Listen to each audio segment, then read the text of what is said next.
At a time when the SUV market in India is off the hook and there are already several well-established players, Honda has decided to take a road less traveled and introduced its crossover hatchback, the WRV, in India.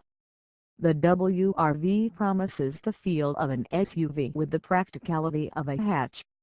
Although it is based on the Jazz platform, Honda has rigorously redesigned the crosshatch to give it a muscular frame.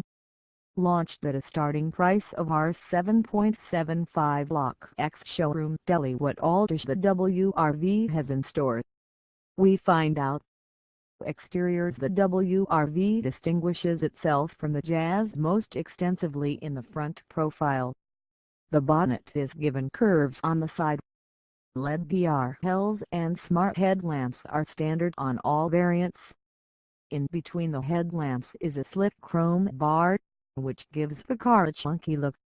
If the Jazz jacked up on few steroids, it would probably look like the WRV.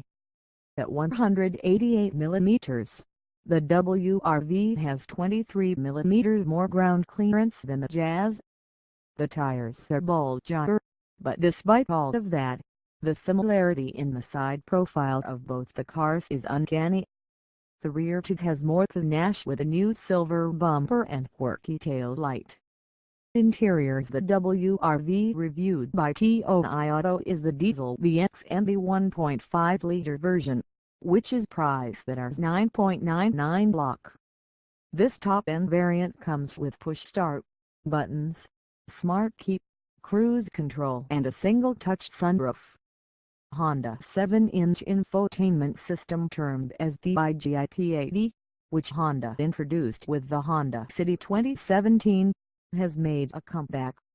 The DIGP80, the infotainment system on this car, has been angled upwards, which could make it blurry on sunny days. ABS and airbags are standard on all variants, which is a welcome addition. It also has two USB ports, two 12-volt charging points, one HDMI port. None are available to the rear seat passengers though. The comfort which the WRV offers to its riders is noteworthy. Even for passengers taller than 6 feet, the legroom at front and back is generous. We mentioned in our review of the BRV that the seats were not ideal for long drives as they were rather stiff. But the Japanese automaker has worked better on that front, and the seats in WRV are well cushioned with ample under-thigh support. Additional AC vents for rear seat passengers could have been added considering the car's size and the Indian weather. Drive like the Jazz, the WRV is offered in two engine options, a small 1.2-liter petrol mill with 89 bishop and a 1.5-liter diesel engine producing 99 bishop.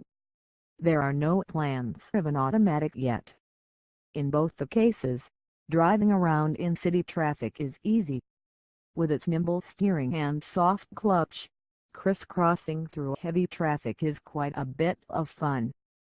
Keeping the chunky tires, broader wheelbase and increased ground clearance in mind, the suspension of the WRV is also tuned well. One can expect the crossover to glide over rough patches and potholes with ease, of course at nominal speeds. On highways though, the lack of power in the WRV becomes evident. But, then again, it makes up for it in terms of mileage. Honda claims a 17.5 km to every liter average for the petrol variant and 25.5 km/l for the diesel.